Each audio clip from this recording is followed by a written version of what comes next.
Hello guys, welcome back to my channel. Today I am back with another interesting novel which is known as Frankenstein, written by Mary Shelley. Talking about the author's life, Mary Shelley was born in 1797 and she was a key figure in the Romantic literary movement. Also, several aspects of her life and experiences influenced the themes present in her novel Frankenstein. Now you need to know the background of this particular age.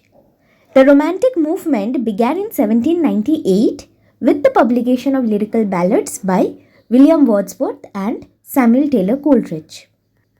Now, Mary Shelley was exposed to the works of the Romantic poets like P.B. Shelley, who was her husband, and Lord Byron during her formative years.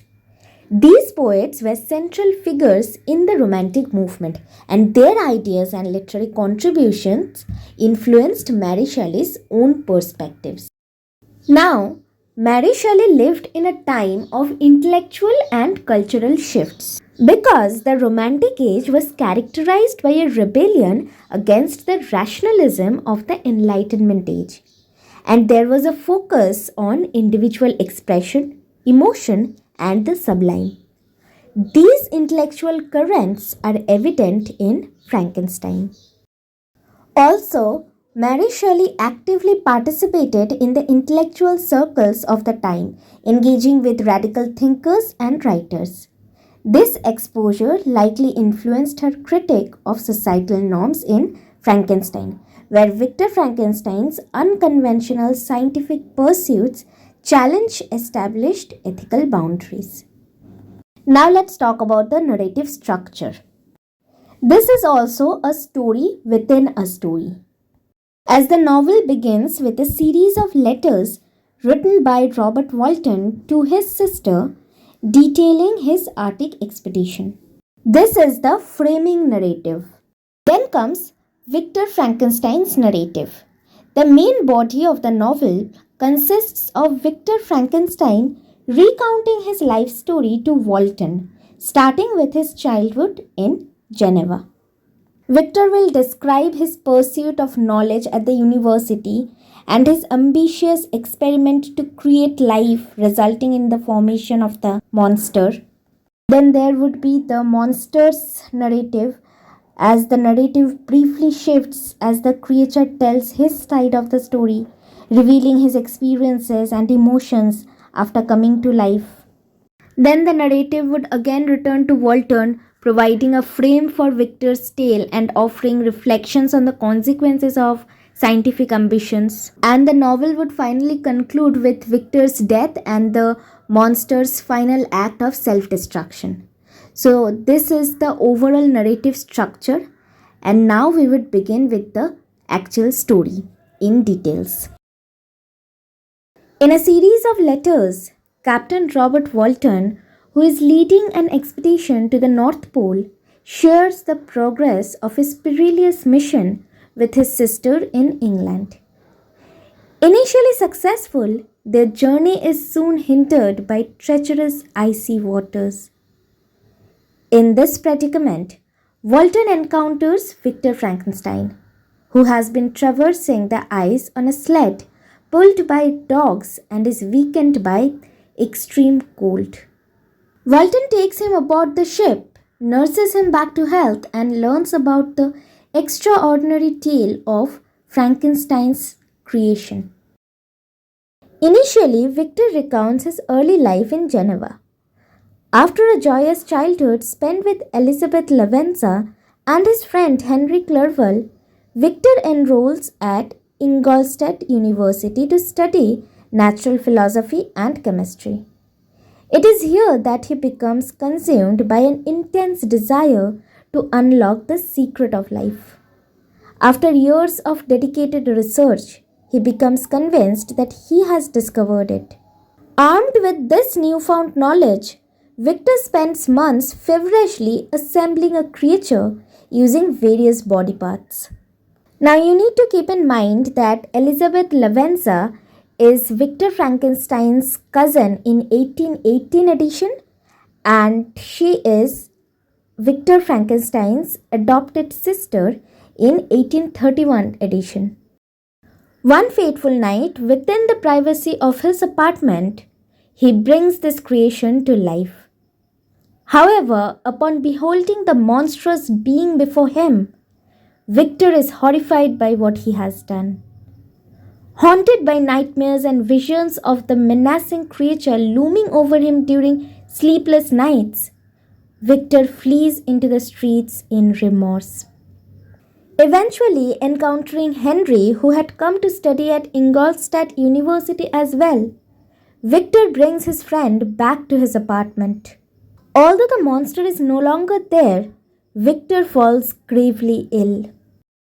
Consumed by guilt for his abhorrent actions, Victor prepares to return home to Geneva to be reunited with his family and regain his well-being. Before departing from Ingolstadt, a letter from his father arrives informing him that William, his youngest brother, has been murdered. Devastated, Victor quickly makes his way back home. While passing through the woods where William was killed, he catches a glimpse of the monster and becomes convinced that it is responsible for his brother's death. Upon arriving in Geneva, Victor discovers that Justine Moritz, a kind-hearted girl adopted by the Frankenstein family, is accused of the crime. She is put on trial, found guilty, and executed despite her claims of innocence. Victor sinks into despair, knowing that he is indirectly responsible for the deaths of two innocent loved ones. In an attempt to alleviate his anguish, Victor decides to take a vacation in the mountains. During one solitary day, as he crosses a vast glacier, the monster approaches him. The monster confesses of killing William, but pleads for understanding. Feeling lonely, rejected, and miserable, the monster reveals that he attacked William in a desperate attempt to hurt Victor, his cruel creator. The monster implores Victor to create a companion for him, a similarly grotesque creature who can be his sole companion. Initially, Victor is unwilling to create a second monster and is horrified by the idea. However, the monster proves to be eloquent and persuasive, eventually convincing Victor. Upon returning to Geneva, Victor goes to England with his friend Henry to gather information for creating a female monster. Leaving Henry in Scotland, Victor isolates himself and reluctantly starts working on replicating his initial success. One night, filled with doubts about the morality of his actions, Victor looks out the window and sees the monster staring at him with a terrifying grin. Realizing the potential consequences of his work, Victor destroys his new creation. Enraged by this act, the monster vows revenge and threatens to be present on Victor's wedding night. Later that night, Victor takes a boat onto a lake and disposes of the remains of the second creature in the water. However, he is unable to return to the island due to strong winds. In the morning, he finds himself near an unfamiliar town after reaching shore. To his surprise, he is arrested and informed that he will face trial for a murder that took place during the previous night. Although Victor denies any knowledge of this crime initially, he is shocked when shown Henry Clerval's body with marks from the monster's finger on his neck. Overwhelmed by feverish illness and deliriums, Victor remains imprisoned until he recovers and is eventually acquitted. After returning to Geneva with his father, shortly after these events unfold, Victor marries Elizabeth, but lives in fear due to the monster's warning that he will be killed on their wedding night. To protect Elizabeth from harm, he sends her away while awaiting an encounter with the creature himself. During this time period, when waiting for their confrontation, Victor hears Elizabeth scream only to realize that it was she who was targeted by the monster instead of him.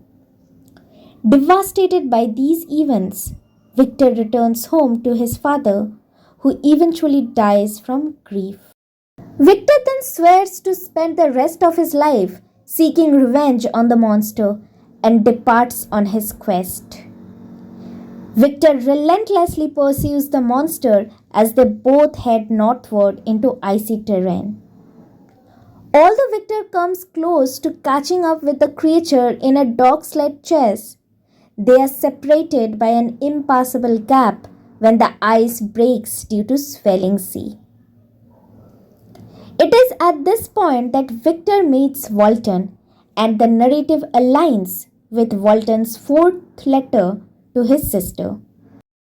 In another series of letters addressed to his sister, Walton reveals the remaining part of the story. By this time, Victor's health has deteriorated further and he dies shortly after meeting Walton.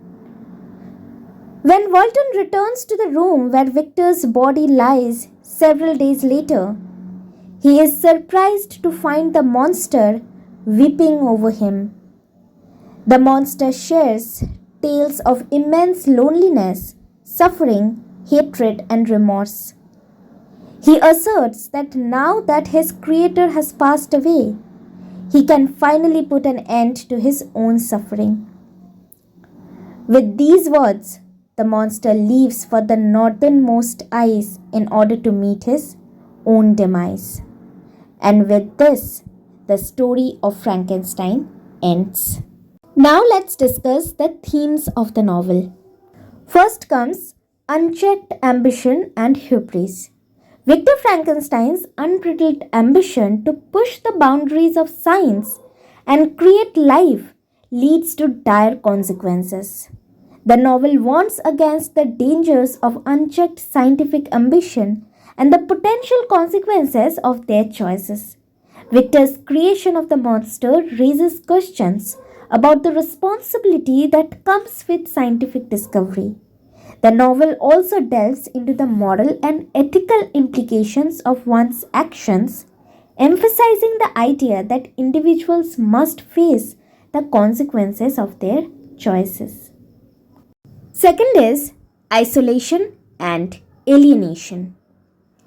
Both Victor and the monster experience profound isolation and alienation. Victor isolates himself from family and friends in his pursuit of knowledge, while the monster is rejected by society. This theme highlights the human need for connection and the devastating effects of social exclusion. Then there is the theme of the sublime and gothic elements.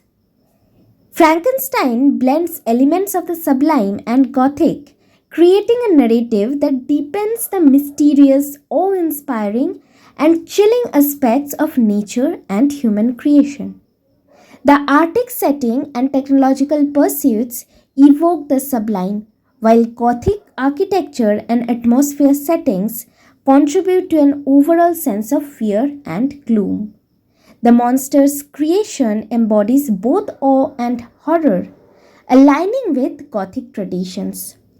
These elements, coupled with the exploration of dark morality and ethical dilemmas, result in a captivating tale that delves into the consequences of tampering with the unknown forces of nature. So, with this ends the overall discussion of the novel Frankenstein written by Mary Shelley. If you think that this video has helped you in any way or the other, do like, share, comment and subscribe to my channel. Thank you.